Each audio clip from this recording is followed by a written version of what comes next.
Magluto po tayo ng ating ginataang vegetables with prawns. Ngayon, gagamit tayo nito. Olive oil pa din. Konti lang. Papakita ko sa inyo kung paano ko gagawin yung aming ginataang vegetables. Mayroon po tayong ingredients dito. Lemongrass, garlic, onion, bataw, then kamatis for garnish, spring onion. And ito yung ating vegetables. Kalabasa, pepper or capsicum, then pak choy. Ayan. At saka sa sahog, meron po tayo nito. Hipon. Okidoki, umpisa na natin. Una, ito pa pala, chili. Ayan, chili. Prepare ko yung buo kasi para maalis mo kapag halimbawa ayaw ng iba na kasama ko. So, ayan. Then garlic, hindi ko siya dinurog. I-press ko lang siya. So, iyan ang unahin natin. Ayan.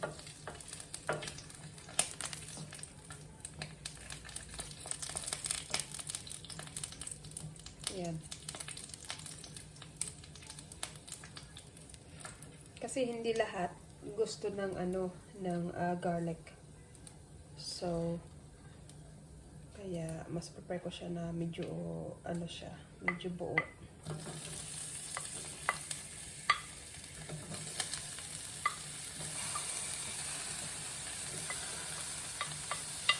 Ayan.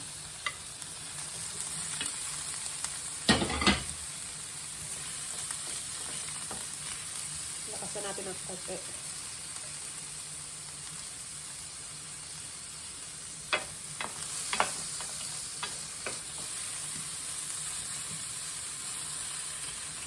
Ayan.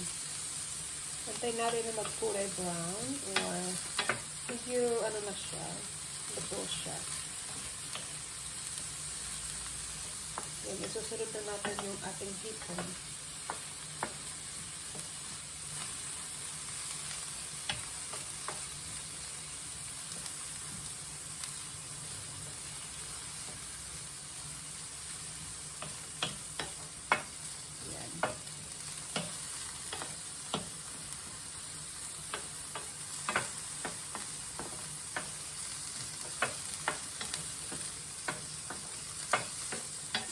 Ay ginataang bicol.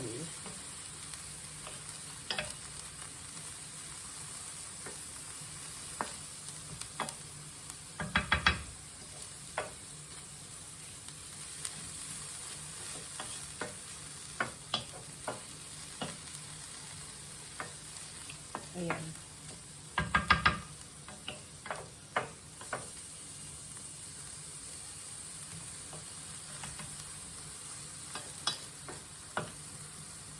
Ang vegetables with shrimp.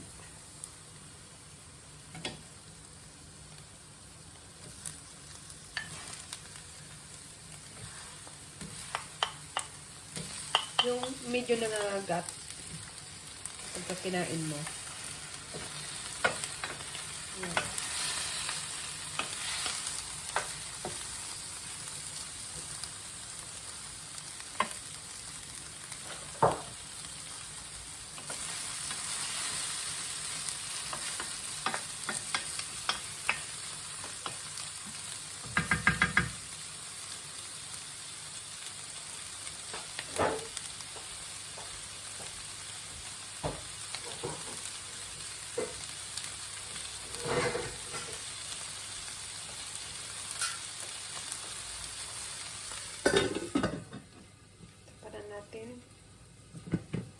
Para malukot ng konti yung hipon.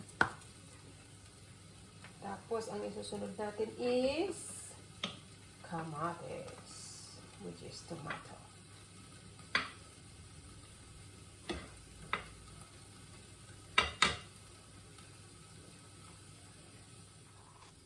Okay guys, tingnan na natin yung ating hipon.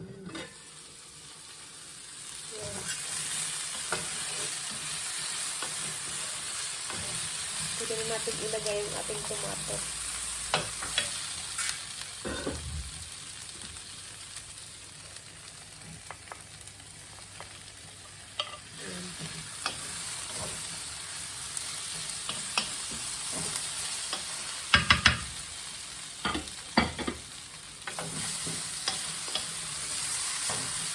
Then ito, lemongrass. Ito yung panglad kong tawagin sa amin.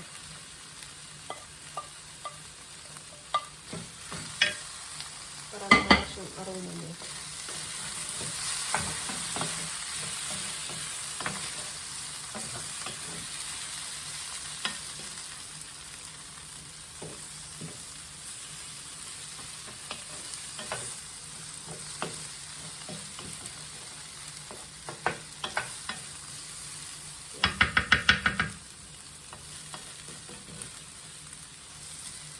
Okay, lagay na natin yung ating gata.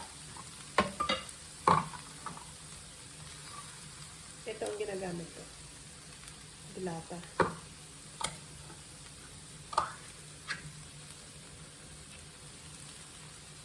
Gata.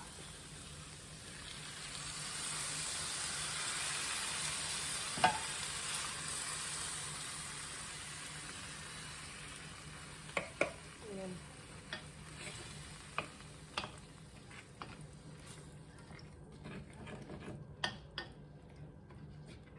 Then, pakuluin natin ito.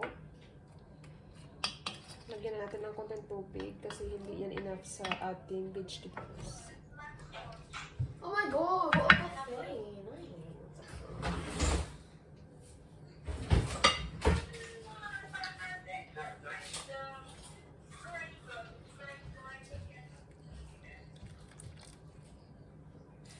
Ayan. Konti lang. Ayan.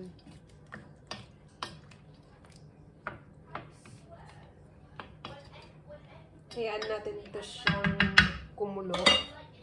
Lagyan natin ng konting asin. Ayan.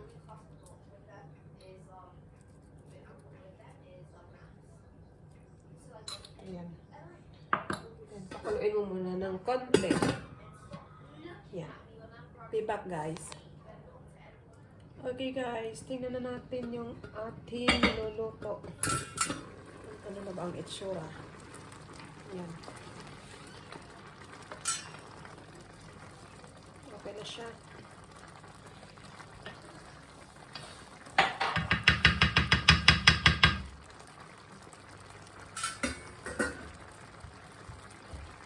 Then, pwede natin ilagay itong kalabasa. Kasi medyo matagal siyang maluto. Saglit lang to. Pag okay na yung kalabasa, then okay na yung ano niya, mga vegetables. Kahit half cook, okay na yan. Yan.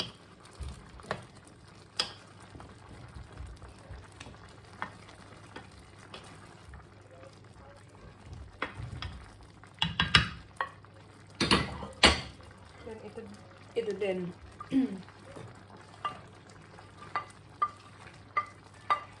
Bataw.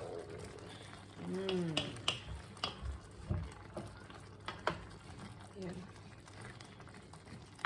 Mamaya ko na ilagay yung ating chili.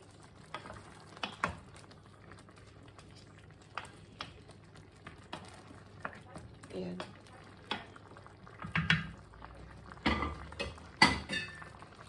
Takpan ulit. Hanggang sa mag-ingay. Ito. Cling, cling, cling, cling, cling, cling, cling. Okay. Be back again, guys. Okay, guys. Tingnan na natin ulit. Kasi dapat hindi siya ma-overcook. Ayan. Lagay na natin itong capsicum.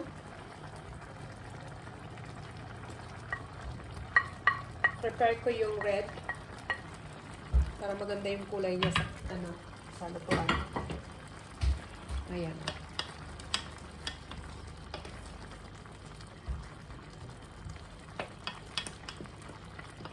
Ayan, ilagay na din natin yung ating chili.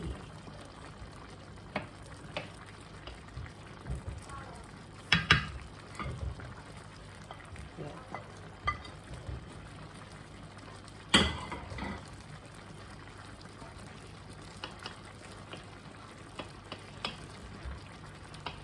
Kung gusto niyo again, lagyan niyo ng Maggi cubes. Whatever, na basta chicken cubes or vegetables cubes.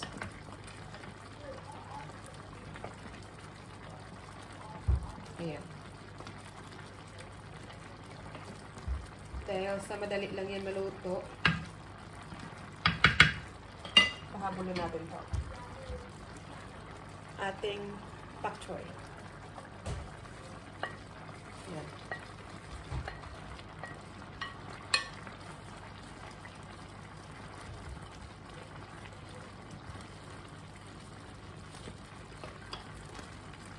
Ayan. Then that's it. Takpan natin to ng konti. Put the garnish on top. Then pepper. And then we're done. Ayan. Ito na lang yung last. Spring onion for garnish. And then black pepper to taste. Bilis lang guys, diba?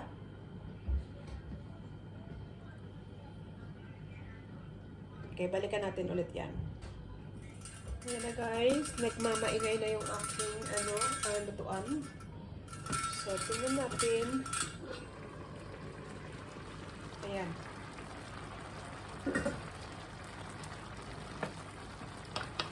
Ayan, colorful. Ayan.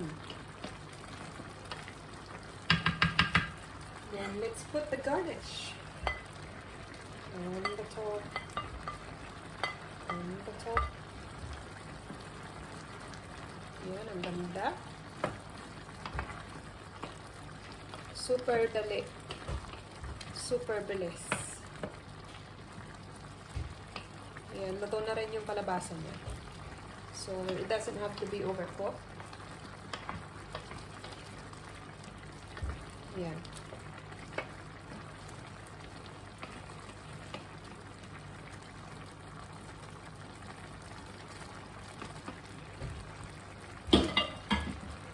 Then,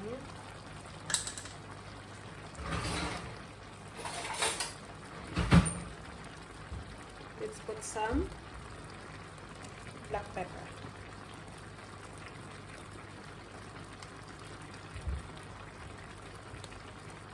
Yeah.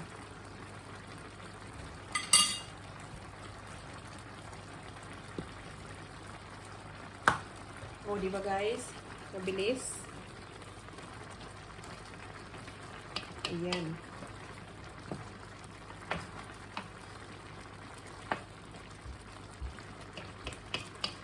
So, yun lang guys. I hope na nagustuhan nyo itong recipe ko. Which is ginataang vegetables with shrimp.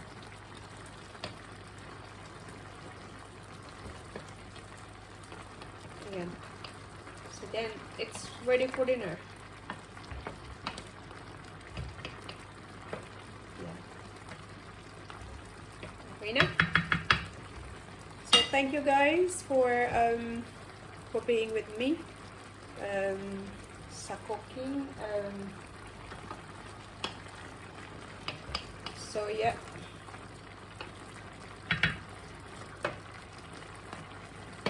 Naalala ko lang yung naalala ko lang yung lutong Pinas. Kaya, ayan. Sarap, di ba? Hindi naman ang lasa. Alright guys, thank you for today. We'll see you in the next cooking episode. See you!